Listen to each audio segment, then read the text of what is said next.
the states? Those make their way over here. Take one step.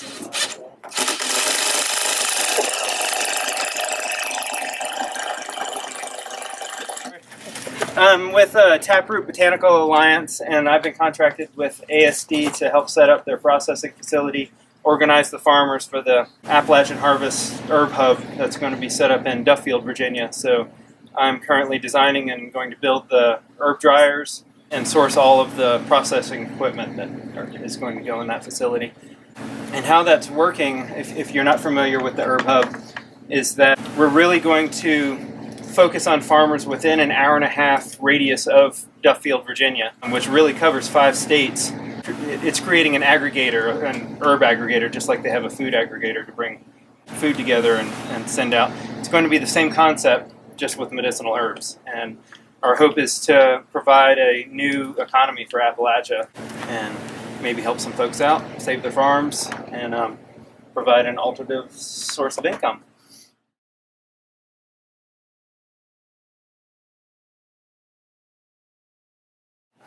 You say organic grown. If it's in our forest and just our woodland, is that organic, or does it have to have a special? Not defined by the USDA. People really want to see certifications on medicinal herbs, just like a lot of people do on food.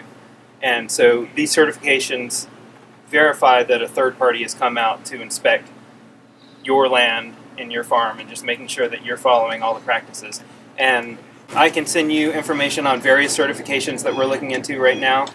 We're trying to work with them because USDA can be expensive to get a certified organic label, but there's group certifications, and there's ways to do it as with ASD as an umbrella to be able to have our certification through that as well. So just having virgin forest land isn't good enough. Well, so what I would kind of jump in and Please. just say that, yes, so almost everything that comes out of the forest is organic. And so you might That's wonder, what I was well, getting why at. bother getting an organic label? Well, to me, the benefit of an organic label with forest-grown product is that you have evidence that came from a certain place. So you have some traceability for the buyers. So a buyer is interested in knowing that it came from someone's land, it wasn't stolen, and it is what you say it is. So there's a certain amount of traceability that you wouldn't get with just wild harvested without a label. But you can achieve that, like David said, with other types of certifications besides organic. Thank you. I know that at one time there was grant money available for organic certification to help small farms. Is that still available? Yes, I believe with NRCS you can still get some cost share. And this year we also will have some, David hasn't mentioned it yet, but it's a new certification called Forest Grown Verification. And it's similar to organic, but it's a little less cumbersome, and it's specific to forest-grown species. And so we're hoping to get around 10 growers this year that are ready to jump in, that know their plants, that have the woodlands, that we can help provide some cost share to get this process going in this state.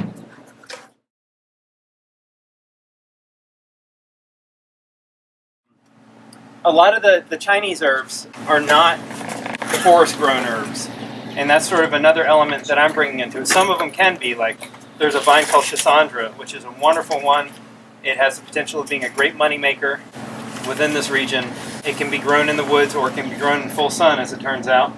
And it's going to be really the next goji berry. It's full of antioxidants. It's super good for you, and it's one worth looking up. And so the only problem with it, it's really hard to germinate the seed. It can take months to germinate the seed. But once it's germinated, it's super hardy and can grow very well within I'm already getting ready for that, David. What's that? I'm already getting ready for that one. Oh yeah? Good. Good. Chisandra? Another neat one that can be grown in partial shade and full sun is Trichosanthes curuloi. It's a perennial cucumber that I feel like is really going to make some farms some money within a couple of years. It grows 16 feet in a year and then dies back to the ground. Produces about 8 to 10 fruits per plant after the second year. Let's see, how much did you pay for seeds? So for 30 cents a seed, it produces about 100 seeds per fruit at 30 cents a seed, just selling the seed on the open market. So do the math, and without even harvesting this root, which is part of the medicinal, you're making money just off of selling the seed or replanting it yourself. It's super prolific. Yes? Is that the same as the native passion flower? No. No. Similar though, doesn't it? Looks similar, but this is definitely a cucurbit. Could you repeat that again? I'm sorry. Trichosanthes with a T. Oh, that's the last one. Yeah. Okay, sorry. You got that? It's also called snake gourd. And so seed sales, once these herbs are on your land, the seeds are for you to do what you want with. And I hope that you would keep them within this and do some seed trading so that we keep our genetic diversity up. But at the same time, you can root these and start them and sell them at the farmer's market if you wanted to. Not as medicine, but as beautiful plants. These things produce amazing flowers that bring in beneficials from all over. The flowers only last one day and they smell like vanilla and jasmine. The fruits themselves are medicinal within Chinese medicine, as the skin of the fruit is considered a medicinal herb product. This whole slice fruit, unripe, is considered medicinal herb. The root itself is considered a medicinal herb, and the seeds are considered a medicinal herb. All for different uses within Chinese medicine. So you've got 4 products right there off of one plant. You need a male and a female for it to reproduce. And once you've located which ones are the males and which ones are the females, once the male root is mature, ready for harvest, you can take some of those males out and have yourself another product. But do you have a market for it? Dealing straight with Chinese medicinal practitioners as opposed to big herb conglomerates is the way to go with a lot of these Chinese herbs. The herb industry within the United States hasn't really caught on to the Chinese herb industry because it's so hard to source good product with Chinese herbs. So Chinese practitioners right now are sourcing their stuff mainly from Asia, and the product is inferior to the stuff that we can grow. And you can see that in samples. Let's talk about the other seeds that we have. Another herb that we have today is Anna Morena. This is in the iris family. It grows very close to the ground. The roots are very close to the ground. So it's a very easy harvest. The root is the medicinal part. It makes for a nice hedgerow. It grows about this high. It looks like marsh grass with these beautiful, really discreet lily flowers, or iris flowers that grow up it. Very grassy-like, but would do really well, say, if you needed a water break in your land, so you have a hillside and you just want to slow down the water a little bit, somehow disking in or plowing in a hole and a shelf and planting there would be a great way to slow down some water on your land. But it does really well at borders and, however you want to do it. If you did that, we'd get a lot of water, right? It would get a lot of water. It'd be Is that fine. okay? It'd totally be fine. It would just slow it down and filter it out. Great one within the Chinese industry. Another one that you may be familiar with is balloon flower, Platycodum grandiflorus. This herb produces a beautiful purple flower that starts as an inflated balloon that you can squeeze and it won't pop unless you squeeze hard enough. But it produces a nice purple flower, and the purple flowers are considered the medicinal species of this. Sometimes there's a variety that has white flowers. Those aren't considered medicinal within Chinese medicine. The root is used medicinally. It's an easy one to harvest. It grows a lot like a parsnip. White root, very easy to clean, and it's used mainly for lung ailments within Chinese medicine. And I was excited to see that we have some Chinese woad, Isatis indigotica. This is in the cabbage family. This is a super antiviral, antibacterial. It's a quick harvest. You plant it in the spring and you harvest it either the following fall or early the next spring before it really starts to emerge. The root is used medicinally. It's also used as a alternative for indigo in the dyeing industry. It's what woad is what they use in the Scottish Highlands when Braveheart and those things. That blue color that they're wearing, that was woad. So woad is responsible for curbing the SARS epidemic in 2003 in China and Malaysia. It's not given much credit in the United States for that, but the Chinese have realized what an amazing industry it is to be growing this very quick harvestable herb in case of another epidemic. Within the forest-grown botanicals, Katie brought some samples of some very dry but good specimens of black cohosh here. One of the main reasons why it's worth passing this around is so that you can see what a little bud looks like. Let me pass that around. A little bud looks like on a black cohosh. So this root has been split probably with the idea of replanting it, and you can totally do this with black cohosh, dividing your roots. It looks, pretty violent, but these things will rebound in no time, as long as they have some root material on them. That one really has the best bud on it, though. This one's not very good. So just a razor blade? Is that what you would use? Probably a nice, sturdy knife would do a better job. There are some opportunities for annuals. Things like Tulsi basil is a good one. It's a very fast crop. It's one that you can grow, cut, and it will regrow 2 or 3 times in a season. It's a great one. It's also a great one just to keep for your family, too. What's it called? Tulsi basil, Ocimum sanctum. It's used mainly in Ayurvedic medicine, but it's really caught on with Western herbalists as well. It's used as an antidepressant, especially in the wintertime with seasonal affect disorder.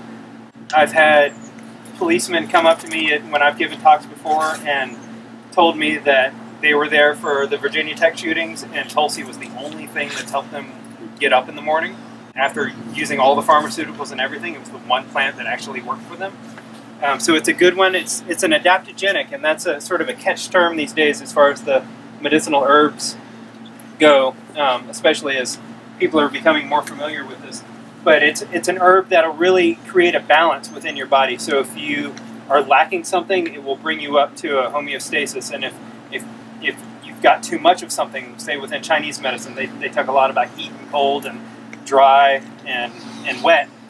It will help balance your body out in that sense. Do they prepare it in tea? You can drink it as a tea. It's wonderful as a tea, all by itself, or you can, mix it with some fruit. You can do it as a tincture, where you just blend it with alcohol and let it sit for 3 months and shake it occasionally, and then strain it out and just take a couple of drops. That's how this police officer was taking it.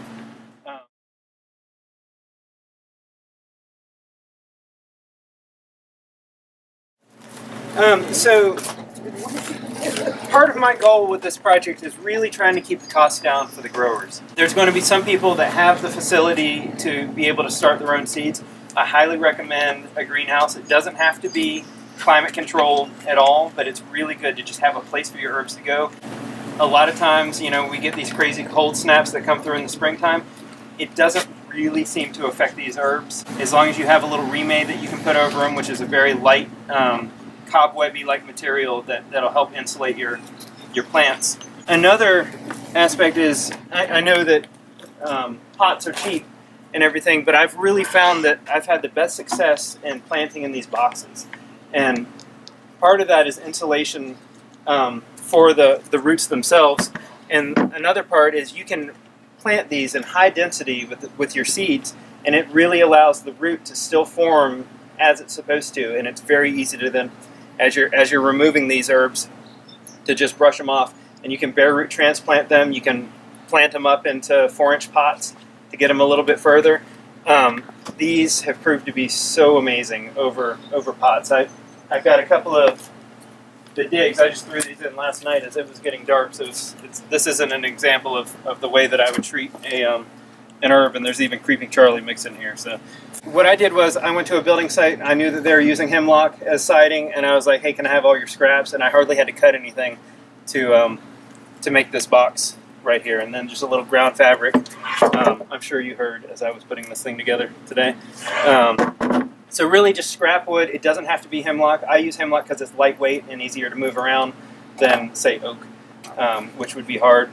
Before getting these into the ground, you really want to harden them off, and if you're not used to growing seedlings, you really need to move these boxes from the greenhouse to the outside for about a week so that they get used to the climate and the temperatures out there, the fluctuations between hot and cold. When these seedlings are in the nursery, treat them like babies. You want to nurture these plants when they're in your nursery, just like you would your own children. Once they go out in the ground, it's a completely different story. You want these herbs to struggle. You don't necessarily want to irrigate unless there's an absolute dire drought going on. You want these herbs to really fend for themselves because that's what's going to bring out the medicinal qualities in the plants themselves. There's no irrigation on my farm whatsoever, and it's because I want these herbs to struggle, and it really brings out quality medicine in them. But when they're getting started, they need to be treated very sweetly and handled very well. Don't let your cat play around in them, whatever cats do.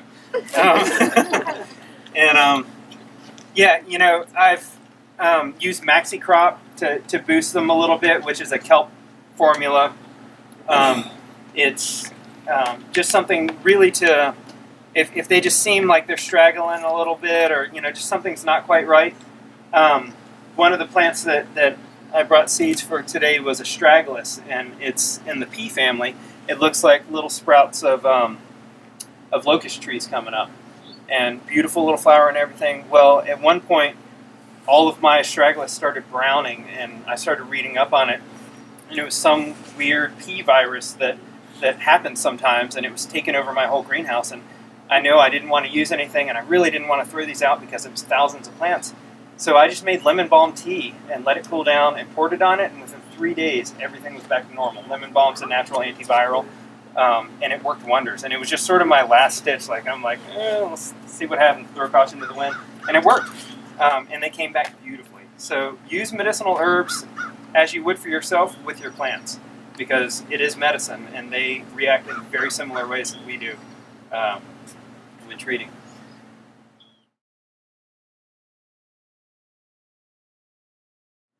You can buy bag soil. Make sure it's certified organic. Right now, Coast of Maine seems to be the one that people are buying as a seedling and start mix. It's great. It doesn't have a lot of nitrogen in it, which is good for these plants because you're not going to juice up all the foliage, and there not be much root growth. But to save costs again, I prefer making my own soil. And I feel like I've got a pretty good recipe. I do 1 bucket of coconut coir. So this is coconut coir right here. This is a great alternative to peat moss. It's renewable. It's a byproduct to the coconut industry. So it comes in these bricks that are super compacted together. It's coconut what? Coir, Okay. C-O-I-R. And it's the hulls that go around the coconut. So it's, you know, remember that color when you see a coconut? And it's the meaty coconuts that get these, not the juicy king coconuts. But it's a byproduct in their industry.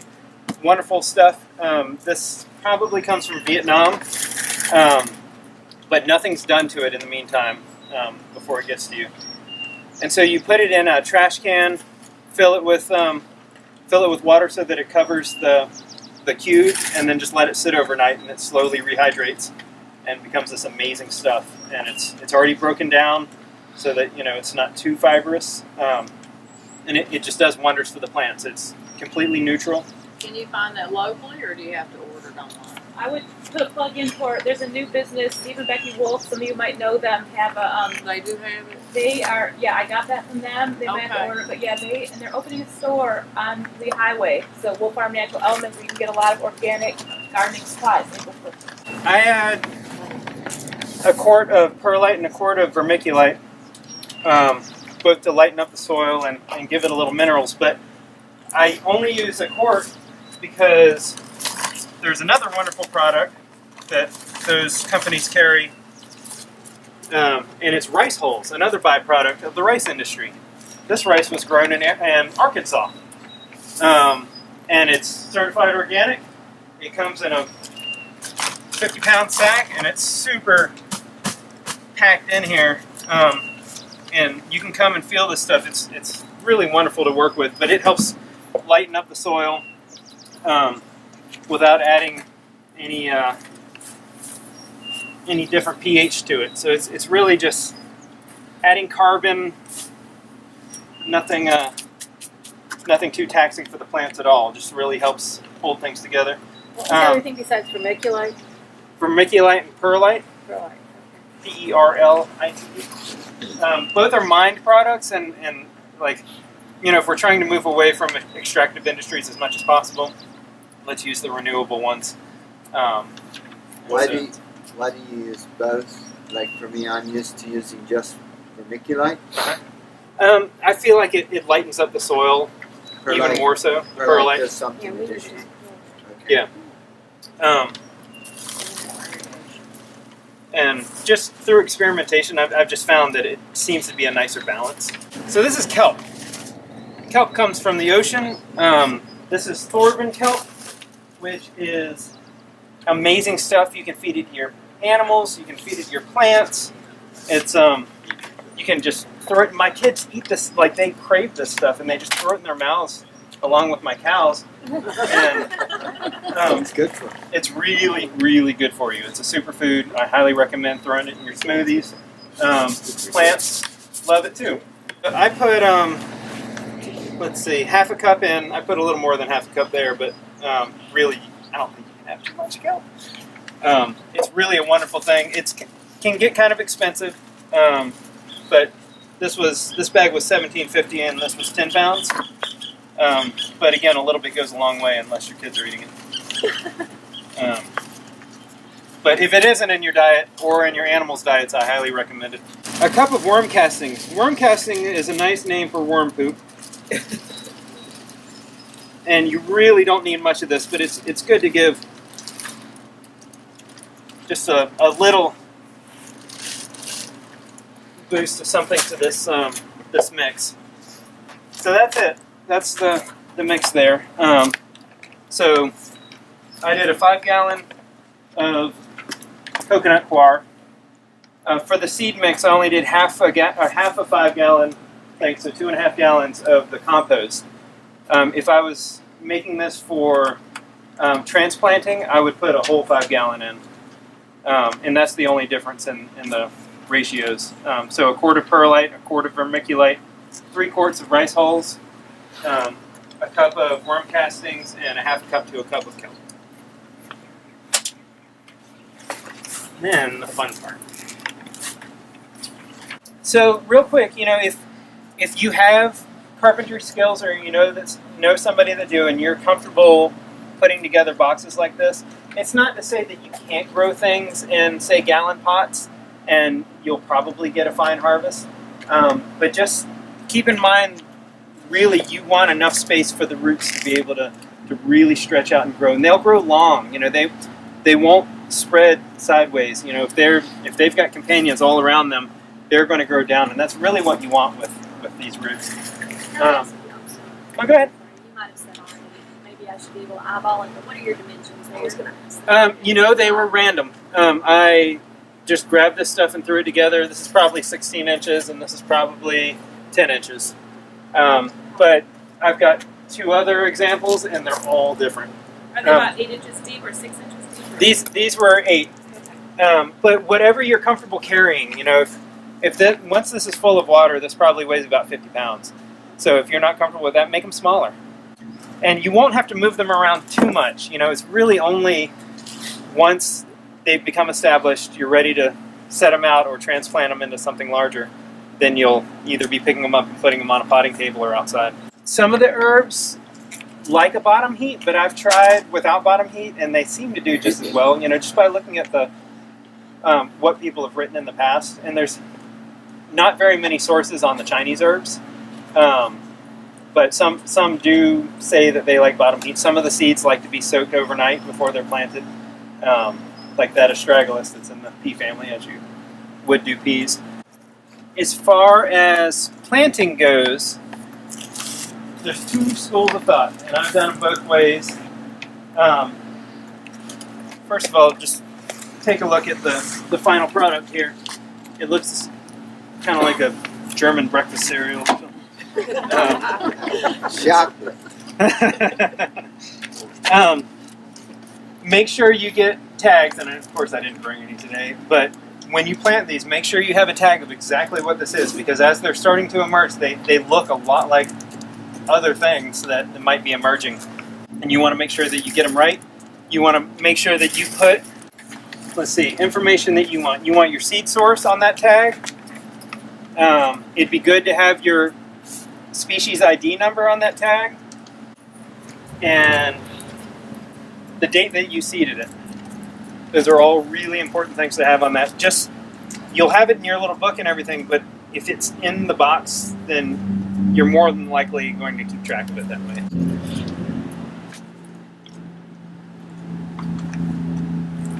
This many seeds, right here, this is the balloon flower, Platycodon grandiflorus. That many seeds, which came from maybe one flower, maybe half of one flower, like, because they produce copious amounts of seeds. Let's see, where's that receipt? This amount was $4. Just to give you an idea, just growing these herbs for seed to start with can be a very good business. And again, save your seed. I'm going to have documents on exactly how to do that, when to collect, etc. But this isn't very much seed. It's amazing. And And that's okay to save your seed with certification? yes, definitely. Keep your records. If you've got records, and it's really great to have at least 100 specimens from each species to have good genetic variation, but you really want to save your seed. It's very, very, it's a good practice all around. And keep record of where you got your original seed from. So I've done this in many different ways as far as my planting, and what I found is probably the smartest way to do it is to really just pretend like this is a little farm here, and you're just planting in a relatively straight line, and I'm just sprinkling these seeds all in there. And so that way, if there's any weed seeds that were in that compost and they come up, they're going to look different, and they're not going to be in my little furrows. Pat it down. That's it. That's all that needs to happen. I planted pretty lightly in these. You could plant a little heavier. You could do 5 rows and not 3 rows. You could do it this way and not that way. That's totally up to you. But you're watering, right? You're watering this. Yes. Yeah, and this would get watered. And because this coir has already been soaked, I feel very good that this isn't going to dry out in the next hour or two. But top water, what I would do is sprinkle it on lightly, let anything that's hydrophobic start to soak in the water, and then give it a good watering after that. So don't douse it all at once, because chances are it'll just find channels and work its way through, and there will still be dry areas. Watering about every other day unless your greenhouse gets really hot, and don't let your greenhouse get really hot, because a lot of these herbs do better in sort of a cool setting when they get started. A hoop house is fine, but you know, the sun is getting more and more intense, I've found, especially in the greenhouse. And a lot of my stuff that shouldn't be bolting right now is already bolting in the greenhouse. So we've already put our shade cloth on the greenhouse. And if you haven't invested in a shade cloth and you don't feel like you have the expenses to do so, get some ground cover or put a sheet up there. You know, something just to slow down the heat from getting into your greenhouse. It'll make all the difference in the world. Even 5 degrees will make a huge difference. Another thing about perennial seeds is that they can take, 2, 3, sometimes 4 weeks before they actually emerge out of the ground. That doesn't mean that they haven't germinated. Chances are they're sending the root down first. And another thing to know about perennials is, like, when you get things from a nursery, chances are they've been growing that for 2, 3, 4 years before it even has come out for sale to you. These plants, I like to say that they sleep, they creep, and then they leap. So every year they do one of those things. So the first year, you're going to be like, oh man, I've totally killed everything. And then the second year they come up and you're like, oh, that's great, but it's just not thriving. Like, oh, why isn't it thriving? And then the third year, so like, oh my God, what is that?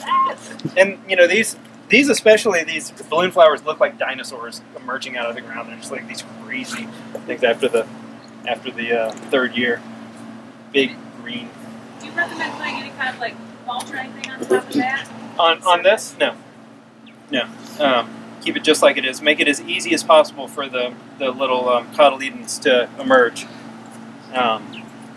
And and they'll stay really close to the soil at first, and they'll stay in their cotyledon. So the first 2 leaves that come out, it'll stay like that for several weeks before it then starts to grow a little further up, because it's really trying to make a root. And the root, you'll be amazed after 2 or 3 months how big that root is already, before it even goes into the ground.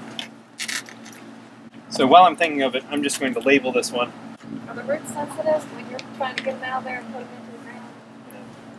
No, they're not at all. They can be bare root transplanted. A lot of people like not Mountain Rose, they call it Mountain Gardens, Joe Hollis. He sells the majority of his herbs, both Chinese and Western, as bare root transplants. So he'll just ship you roots that have absolutely no soil on them whatsoever. They're in a plastic bag or something, like with the top sticking out. But the roots are kept moist, but there's nothing else sustaining that plant. And so, of course you get it and you immediately have to put it in the ground. But they can survive for a couple of days outside of the soil as long as they're kept somewhat moist. And he has great success with that.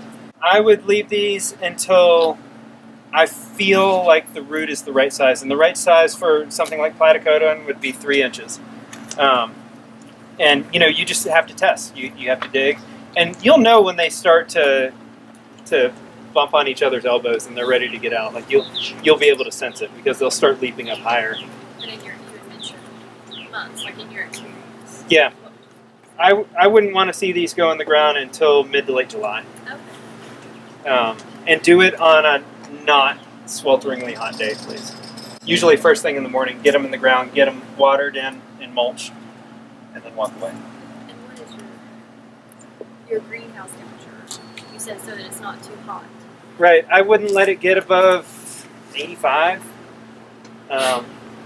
So if it starts to get that much, put some sort of shade cloth over it. Or if it is getting that hot and it's a nice day like today outside, you can pull them out.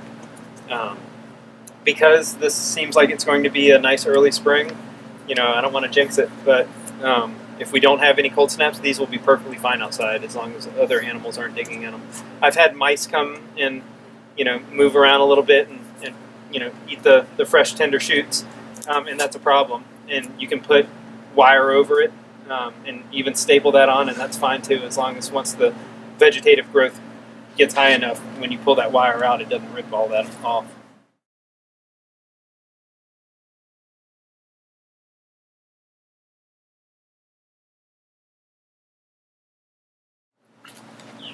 So this gives a record of any amendments that you put on your soil. Now, what amendments are you going to be putting on your soil? Organic. None! Don't put anything on your soil except mulch. Once these things are in the ground, I don't want you to feed them. I hardly want you to water them, but you can mulch them just to sort of maintain that moisture and really stimulate some fungal growth, which is really good for perennials. Don't add anything to your soil. No nitrogen. At that point, don't even use MaxiCrop as a foliar feed. Nothing. A lot of the forest-grown herbs, you're going to be planting those mainly by seed. And if that's the case, really just rake away the forest duff, plant the seeds, and then put the duff back on it. And mark your spot of where you planted it, because that's really important, because you can easily lose it. If you decide to do ginseng, instead of marking your stuff with flags and pretty signs that say ginseng's planted here, I recommend taking branches and piling them on top of that windrow or however you decided to plant, and just make it look the least hospitable spot for somebody to come along. Looking through, Janine Davis and Scott Persons wrote a great book on cultivating ginseng and other forest botanicals, medicinals. And she recommends to get a pH test of your soil if you plan on planting particularly woodland medicinals, because the pH can really vary throughout woods. And if it needs a little lime or something like that, follow the instructions specifically to get the right pH for growing something like ginseng. If you're going to invest that much into a product like that, you should probably, add some lime to the soil. But don't add compost, nothing like that. That's not going to make your ginseng grow any better. and it's not going to make it any bigger. And that's another really hard thing for a lot of growers to really wrap their brain around, is especially if you've been a farmer for years, you want the biggest, most beautiful tomato, and you want the biggest, most beautiful cucumber. But it's not necessarily the same with medicinal herbs. If they test for having high medicinal potency, people are going to pay more for that than they would for stuff that doesn't, if they pay for it at all.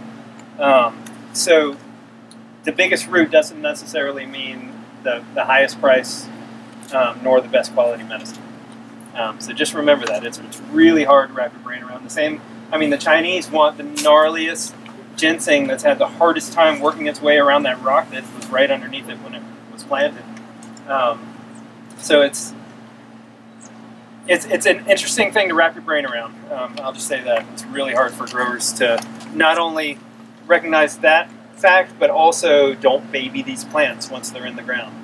Don't let them get too weedy, but they can have some weeds. I just spent all yesterday, I grew a lot of tiger lilies, which will be available later in the summer when their little bulbules are ready.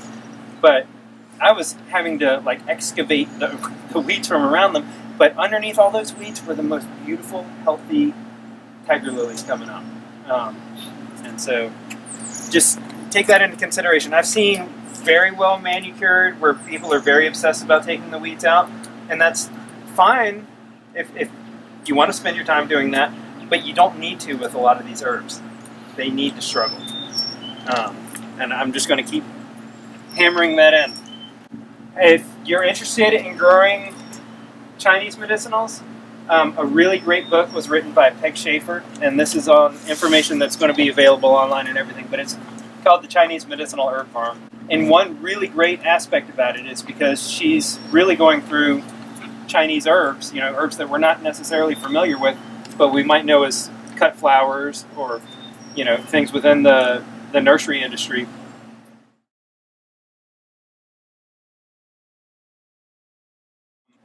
A lot of these herbs have companion plants, and a lot of them are native companion plants that she has listed. Most of her herbs have 20 or 30 different companions that are either native or other Chinese herbs that you can grow within these.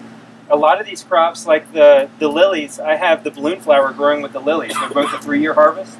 They can be planted at the same time. They get harvested at the same time. They grow very well together. So, and it's kind of neat because you have this understory balloon flower, which at its maturity gets about this tall, and then the tiger lilies, which get this tall, and they just work very well together. So that's also something to consider when you're planning out your plots. Black cohosh, ginseng, golden seal grow really well together.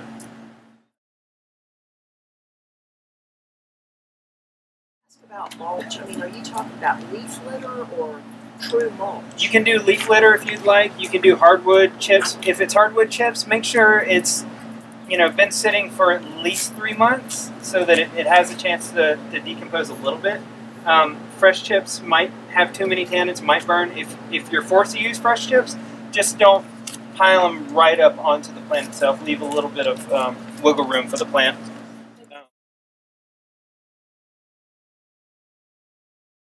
On the horizontal page, you can see the seed source code. So part of that is tracking these seeds all the way from the seed distributor, where these seeds have been coming from, so that we make sure, if we followed all of our points all the way along the line and nothing seems to be going wrong, we could contact our seed distributor and be like, hey, have you had any complaints from other growers about growing this specific herb? Like, what's going on? And you might get information, you might not. But it's always good to have that in there. And buyers want to make sure that you're buying your seeds from reputable sources. You don't want to be just buying balloon flower from a nursery that grows it for its beauty, not necessarily for its medicinal quality. So right now the seed sources that we have are reputable seed sources that we know grow for medicinal quality, not for their beauty necessarily, though all of these herbs are beautiful. So where is Appalachian Herb Growers? Appalachian Herb Growers Consortium was the outfit that I was the director of until recently. They're in Floyd, Virginia. And they're the group that's been growing the mostly medicinal Chinese herbs for the last 10 years. And great source for seed. And I'm starting my own seed bank, so TBA's on there as well. Some of the seeds today have come from me as well. Sourcing these seeds yourself, I'm okay with it as long as it's from reputable sources. It'll make our job a whole lot easier if you're sourcing these seeds, but you need to keep records of where you're getting these seeds from.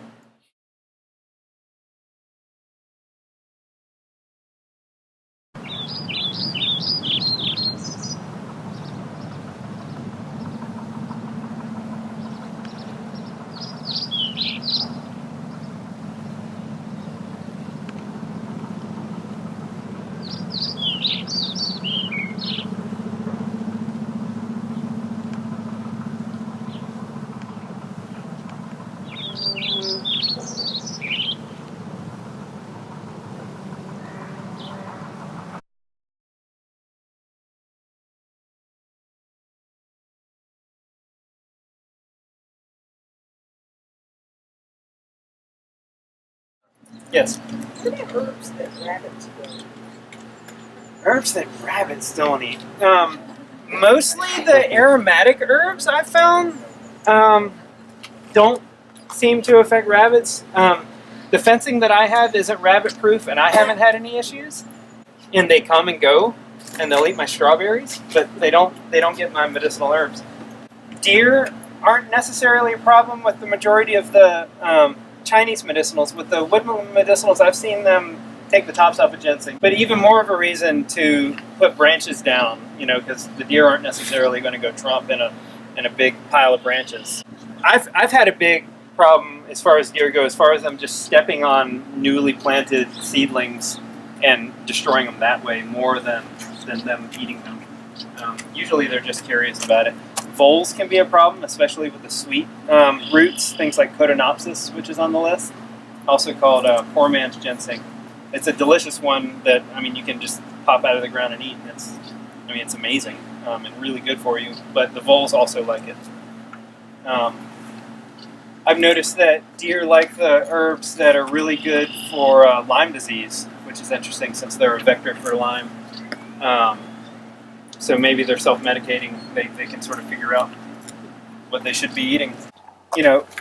Part of this is really, this demonstration, honestly, I could have done this with kindergartners. And, I want to be able to hold your hand with this as we move along, just so that all of your questions are answered all the way, so that there's no void in the information, because that's a really big problem right now with the medicinal herb industry, is that there is a void in a lot of the information that's going out there.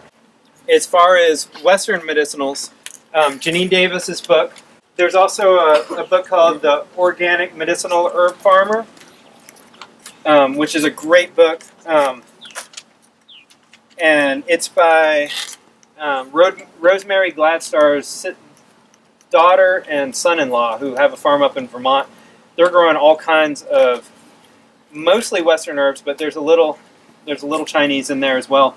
But it's just a wonderful, it'll get you very inspired about growing medicinal herbs. And there's great price points on there. And these are the resources that I've gleaned from for the information that I've included as well. But there's a whole lot more within these books.